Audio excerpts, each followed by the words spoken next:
Lucky people generate their own good fortune via 4 basic principles. They are skilled at creating and noticing chance opportunities, make lucky decisions by listening to their intuition, create self-fulfilling prophecies via positive expectations, and adopt resilient attitude that transforms bad luck into good.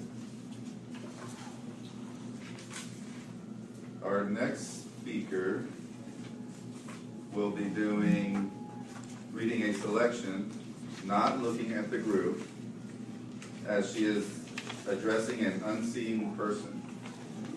You will merely be listening to something that you were not meant to hear. Help me welcome distinguished Toastmaster Stephany Bonnie Byrne as she gives advice on the choice of a mistress.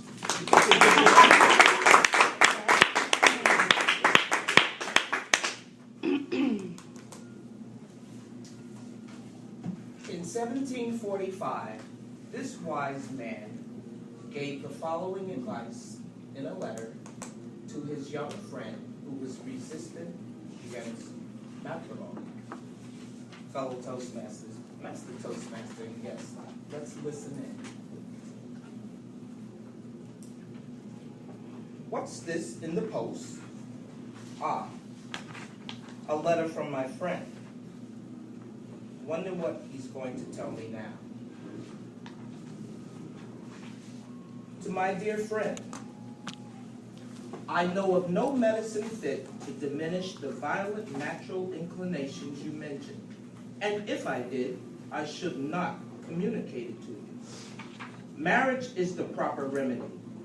It is the most natural state of man, and therefore the state in which you are most likely to find solid happiness. Your reasons against entering into it at present appear to me not well founded. The circumstantial advantages you have in view by postponing it are not only uncertain, but they are small in comparison with that of the thing itself, the being married and settled. It is the man and the woman united that makes the complete human being. Separate, she wants his force of body and strength of reason. He, her softness, sensibility, and acute discernment. Together they are most likely to succeed in the world. A single man has not nearly the value he would have in the state of union. He is an incomplete animal. He resembles the odd half of a pair of scissors.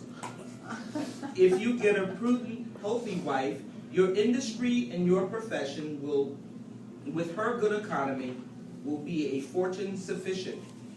But if you will not take this counsel and persist in thinking a commerce with the sex inevitable, then I repeat my former advice, that in all your amours you should prefer old women to young ones.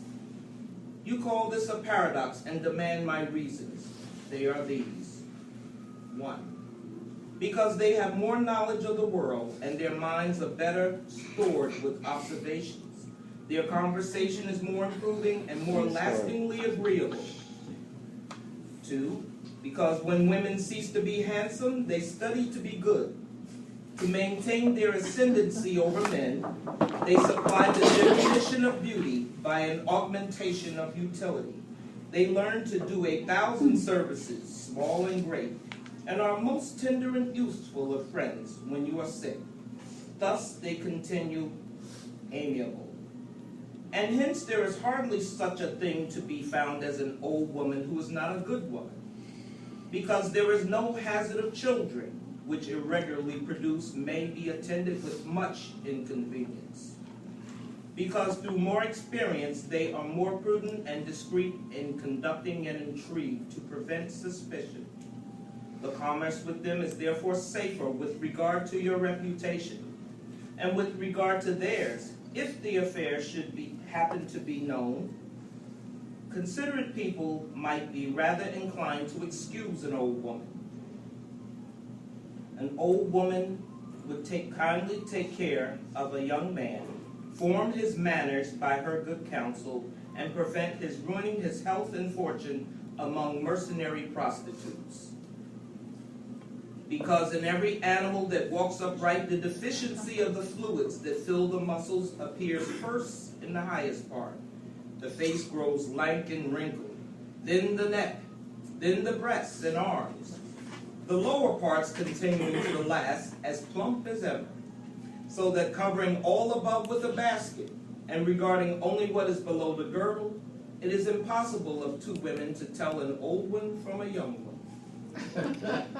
And as in the dark all cats are gray, the pleasure of corporal enjoyment with an old woman is at least equal and frequently superior, every knack being, by practice, capable of improvement.